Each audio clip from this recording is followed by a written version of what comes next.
ঠান্ডা।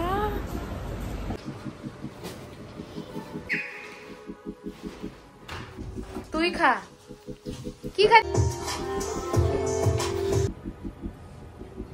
কি খাবে তুমি এখন? হ্যালো সবাইকে, আমি পারমিতা। আমার আরেকটি নতুন ব্লগে সকলকে স্বাগত। আশা করছি তোমরা সকলেই ভালো আছো, সুস্থ আছো। আমরাও খুব ভালো আছি, সুস্থ আছি। যেই দিনের এই ব্লগটি, সেই দিনটি ছিল রবিবার। আর রবিবার মানেই আমাদের আজকের দিনের জন্য যুদ্ধ জয়ের পালা।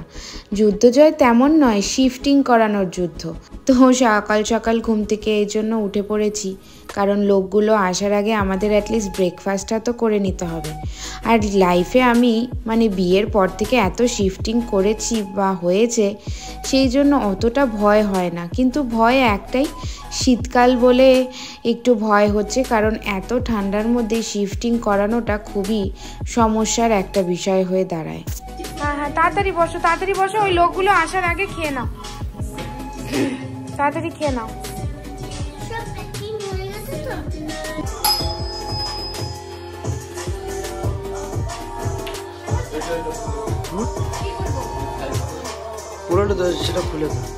দুজন লোক এসে শুরু করে দিয়েছে সব প্যাকিং করা।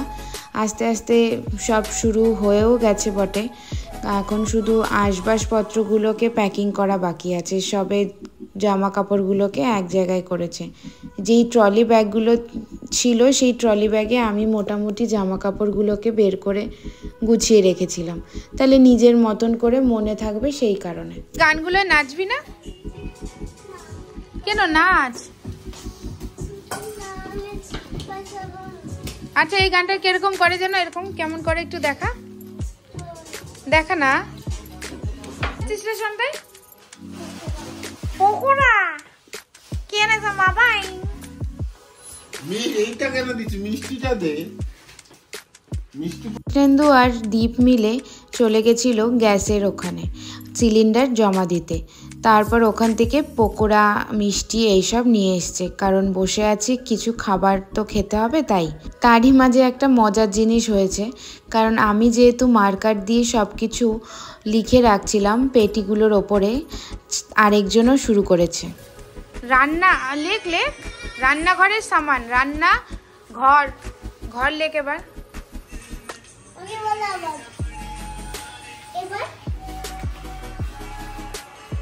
জি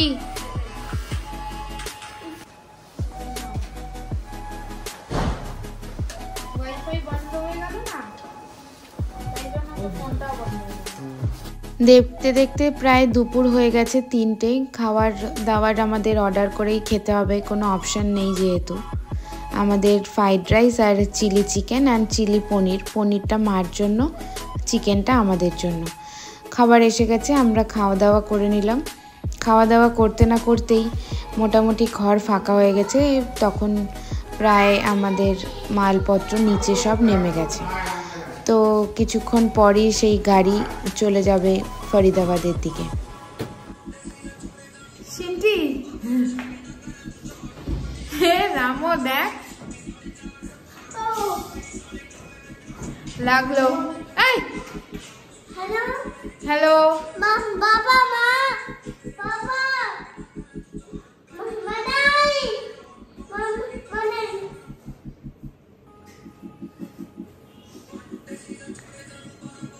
মাল লোড হয়ে যাওয়ার পর সবাই আমরা প্রচণ্ড টায়ার্ড। তারপর এই দুটো বেড একসাথে করে আমরা এখানে সবাই জড়ো হয়ে বসে আছি। বাইরে তো প্রচণ্ড ঠান্ডা, একটা শিনচিন করে হাওয়া দিচ্ছে। তার মধ্যে কম্বল গায়ের দেওয়ার কিছুই ছিল না, সব তো চলেই গেছে। রেখে দিনে একটাই কারণে, ওগুলোকে আমরা কি করে নিয়ে যাব। রাতে দেখতে দেখতে রাতও হয়ে গেল। রাতের খাবারও আমাদের জন্য চলে এসছে, কারণ সকালের তো ফ্রাইড রাইসটা ছিলই। তো আমরা ভাবলাম যে হালকা ফুলকাই কিছু খেয়ে নিই, তাই আমরা পরোটা অর্ডার করেছি।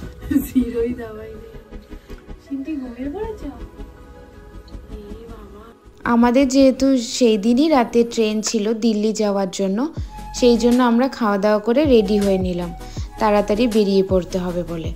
দীপ ভাগ্যিস ছিল বলে আমাদের একটা রক্ষা, যে আমাদের চাবিটা এত রাতে কি করে হ্যান্ডওভার করব।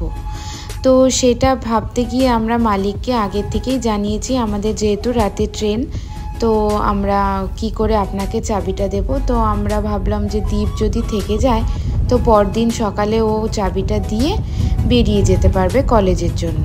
তো তার মাঝখানে আবার ওমও ঘুমিয়ে পড়েছিল, প্রচণ্ড টায়ার্ড বাচ্চা মানুষ, ও আর এই সারাদিনের ধকলটা নিতে পারছিল না।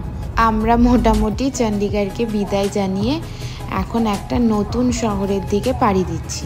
সকলের ভালোবাসা আর আশীর্বাদ নিয়ে আমরা একটা নতুন জায়গায় যাচ্ছি, ভালো সুন্দর মতন যেন আমরা থাকতে পারি, এটাই ঠাকুরের কাছে কাম্য।